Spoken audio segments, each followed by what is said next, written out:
Okay, thank you for participating today. We are now joined by Quentin Grimes, and we will begin the press conference. Use the raise hand function to indicate you would like to ask a question. I would ask that you limit it to a single question and then maybe a quick follow-up. We have a lot of people on here today. So when you are called for your question, please state your name and affiliation first. Our first question will be Joseph Duarte from the Houston Chronicle.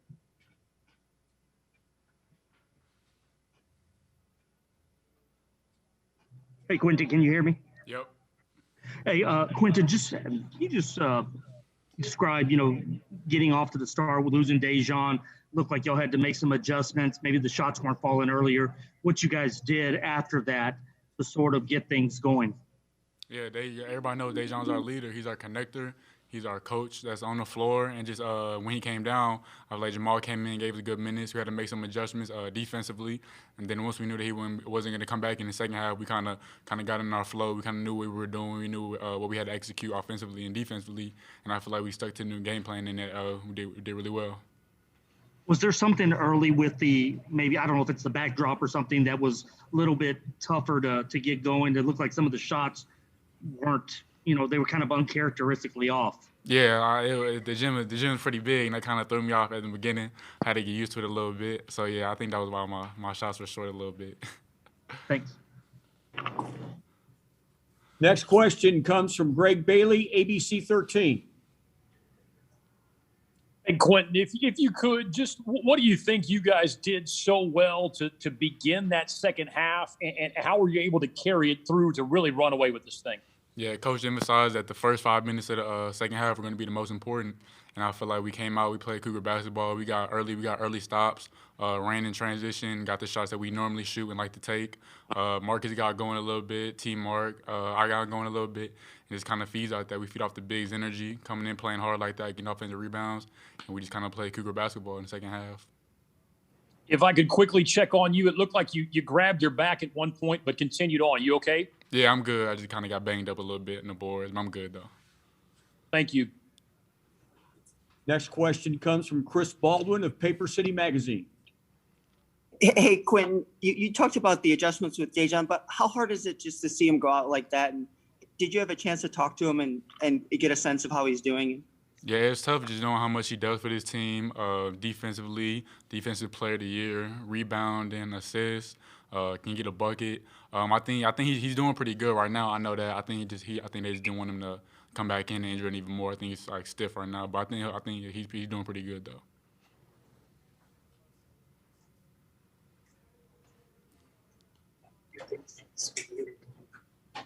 Next question comes from Chris Gardner from the Houston Roundball Review.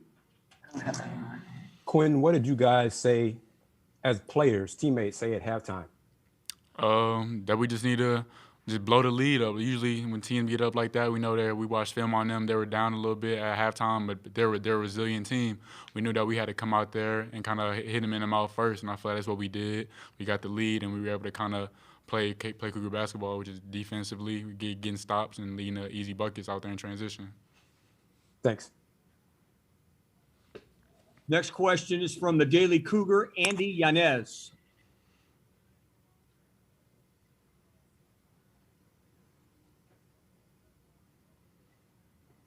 Quentin, how big of a role do you think that rebounding and defense did in this game, especially in the second half? It set the tone. It set the tone for the second half. Coach emphasized that some people on the team didn't have any rebounds.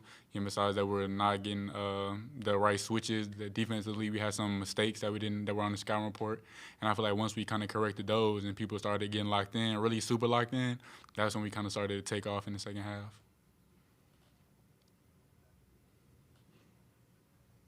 Okay, Mark Berman, KRIV. Did you have a question?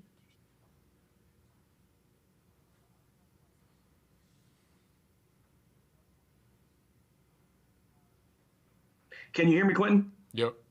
Okay. Hey, what does it tell you about your team? What does it mean that y'all can get it done basically without Dejan today? Yeah, I think that was the first time all season where we didn't have him. to really for the whole game. So it just showed like how many different weapons we have from Jamal coming off the bench defensively. T-Mark can get a bucket whenever. Our bigs, our front line was amazing today. They really set the tone for us. They led by example and led by their communication too. So I feel like just showing that we kind of had a resiliency to still play how we usually play, even though Dejan went down. Everybody kind of stepped up and kind of took on a little bit more than they usually have.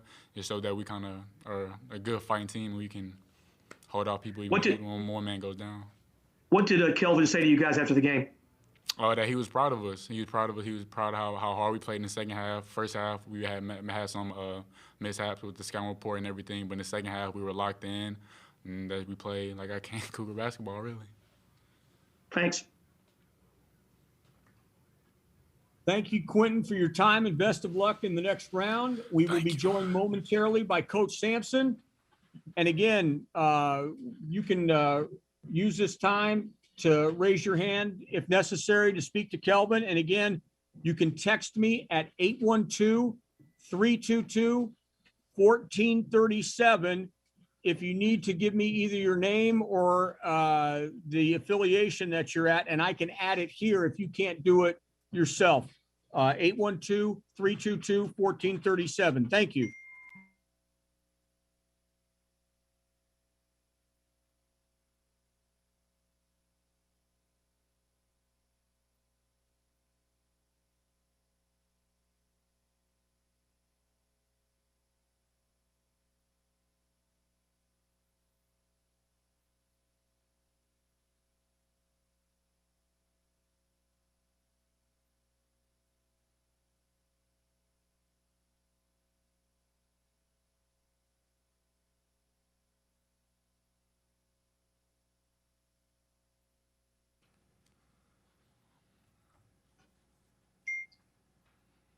We will now begin with an opening statement from Coach Sampson and then go to questions. I ask that you use the raise hand function to indicate you would like to ask a question.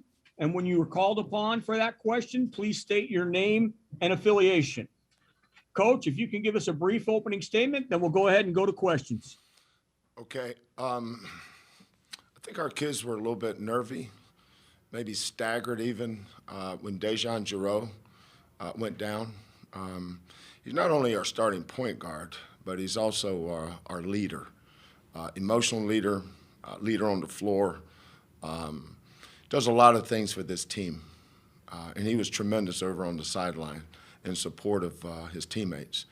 But Marcus and Quentin have been the recipient of a lot of Dejan's assists, and all of a sudden now they became the primary ball handlers, and we had to, kind of switch midstream. We had to change some things up. I thought once we got to halftime, we came out a lot more organized. During the course of the game, first half, I just think I didn't feel like we were as organized as we need to be. But Tremont Mark getting 2 fouls went down. So we basically lost 2 starters. Dejan went down with an injury, and Tremont got the second foul so early. And then we're playing with guys that just, just hadn't played many minutes all year. But once we got to halftime, we said, okay, here's what we're going to do defensively. Here's what we're going to do offensively. But our 4 big guys, Bryson Gresham, Reggie Cheney, Fabian White, and Justin Gorham. I thought they did a great job of controlling the backboards. You can tell Coach Gates had really prepared his team well to block us out. They were blocking us out almost too good because they were fouling us a lot, and they kept putting us on the line. So even though we were missing in a lot of the balls that we would get offensive rebound, we were still maintaining possession because of fouls. But we were plus 14 on the boards tonight, 16 offensive rebounds. That's our identity. Quentin and Marcus started making some shots. So good win. This tournament's all about winning in advance, and we're very fortunate and proud of my team for living to fight another day. Thank you, Coach. A note to the media, we have a lot of people on here, so I'd like to limit it to one question to start. If we still have time, we'll come back to you. Our first question is from Brian Smith of the Houston Chronicle. Hey, Kelvin, you just mentioned the team really kicking in. You lose Giroux, but you end up, it's a 31-point win, and you had 6 players in double figures. What did you see from this team tonight to where you were able to rely on a lot of different guys to be able to get a 30-plus point win in the NCAA tournament? Well, we talked a lot at halftime about getting to the third side. Teams that play on one side of the floor usually take the shots the defense wants you to take. If you can get to the second side and third side, you can spread them and gash them and then create shots. Second half, we were good at that. Quentin, Marcus, we were moving them around, and then we were hitting them with Fabian and Justin. When they went zone, they were sticking on our shooters, which allowed us to play down the middle. And when they went man-to-man, we got to the third side. But I just thought our ball movement was really good. Shot 53% from the field the second half, but that was because of the way we moved the ball. I just thought the ball started moving, and we get into the third side. But you're right, Brian. I mean, you said the key word, team. Dejan not arguably, he's been our most valuable player. I think Quentin's been our best player, but our most valuable player in the last month for sure has been Dejan. So doing that without him, I think will give these kids some confidence going forward. But our team tonight was good. Everybody had a role to play, and I thought our kids did a great job of playing their role. Next up, Chris Baldwin from Paper City. Coach, after the game, Dejan still gathered the team around and was the one talking to them. What does that say about him? And And do you have a sense of how long he'll be out and what the status is? I do know, Chris, that he has a hip pointer. Dejan's not a real meaty guy anyway. He's kind of bony, so a hip pointer for him is going to be a little bit more severe than say me or you. But leadership, this team respects him so much. This is a very close-knit team, great kids. I love coaching this team. It's one of the great things about this tournament is that everybody's season is going to end here in a little while, whether it's this weekend, next weekend, or the following weekend. But it's going, you're not going to be able to do this much longer. But every day we get to go to practice is a blessing for me and our staff. But what you saw with Dejan tells you a little bit about the respect he has for his teammates and vice versa. Dejan has no ego, and I think that's one of the great attributes about this group is they don't really care much about who gets the glory, who scores the points. They've become a really good team, and that's why I enjoy being around them. It's a blessing for me just to be able to coach this group. Next up is Joseph Duarte from the Houston Chronicle. Kelvin, after Traymon got those 2 fouls in the first half, the bounce back that he had in the second half, playing in his first NCAA tournament, can you just kind of talk about what he was able to do there just to put that out of his mind? Well, a lot of people haven't seen him play, so he's going to be a surprise to them. But we're fortunate that when Dejan went down, we had a guy that could go get us 15 points. We spent the whole halftime, at least I did when I went in to see the team. I was with the coaches, and we talked about some of the – I knew kind of what we needed to do as I was walking to the back. But part of what we needed to do, and our staff does a great job of this too, is we needed to get sometimes the easiest kids to motivate are the kids with the highest self-esteem. We need to get him going. He's a good player. So as soon as we started the second half, we started calling actions for him. We'd set him up on the right side so he could get back to his left hand, and if they try to cut him off, he's got a really good dribble. He's got a great pull-up game, but he also can get to the rim and finish. Now, he's not the shooter he's going to be. He doesn't shoot it like Marcus or Cam or Quentin, but he's going to be a good shooter. But remember, he's going to be a freshman next year. Marcus is going to be a sophomore next year. Jamal didn't look great tonight, but he's a really good player. We've got a lot of good young players on this team. And when Dejan went down, we went from being a veteran team to a young team. And but Quentin played like Quentin the second half, Marcus. But the key was that Tremont played to his level, and he's a really good player. Next question comes from Greg Bailey from ABC 13. Kelvin, could I ask about maybe the intensity and the scrap that your big men exhibited for you? It looked like they did it all night long for you. No, I'm glad you said that, Greg, because that was we spent this week. I spent an inordinate amount of time in practice with those guys. J1 Roberts, Kieran Powell. Now, those two guys were guinea pigs a lot, and they got the crap beat out of them. But Justin, Fabian, Reggie, and Bryson, I just don't think we had much let up. And we've always had depth at our up front positions, going all the way back to Chris and Nurazana and Breon Brady at the 5, and then Devin Davis and Fabian.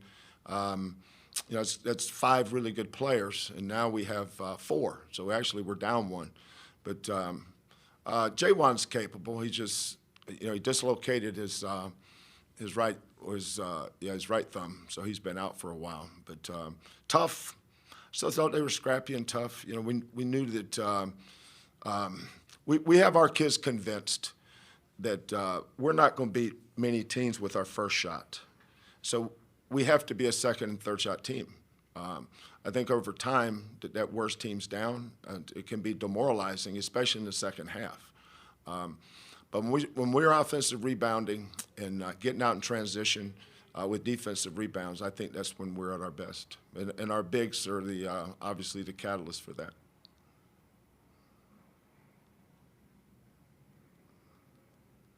Next question comes from Zach Osterman from the Indianapolis Star.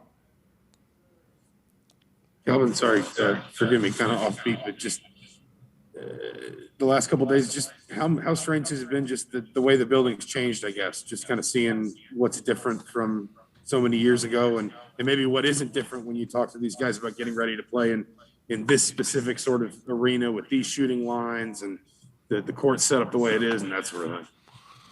I think the biggest difference, Zach, is Cook Hall. Last time I was here, that was a chain link fence. Now it's a beautiful, beautiful, beautiful facility. As far as sight lines, I don't think we talked about that. We didn't talk about any of that. We just, we go into a lot of gyms over the course of a season, and our kids don't know any difference from one gym to the next. Whether we play here or at Purdue, it was, for our freshmen, every gym we go into is a new gym for them. So I don't think that mattered. But the renovation that they've done here, especially with Cook Hall, is beautiful. Coach, that's all the time we have. Thank you very much. Good luck. Okay, thank you. Okay, that's it for this postgame news conference. A transcript of the coach's interview will be provided by ASAP Sports and posted along with a recording of this press conference in the NCAA Digital Hub at www.ncaa.veritone.com. Thank you once again for joining us.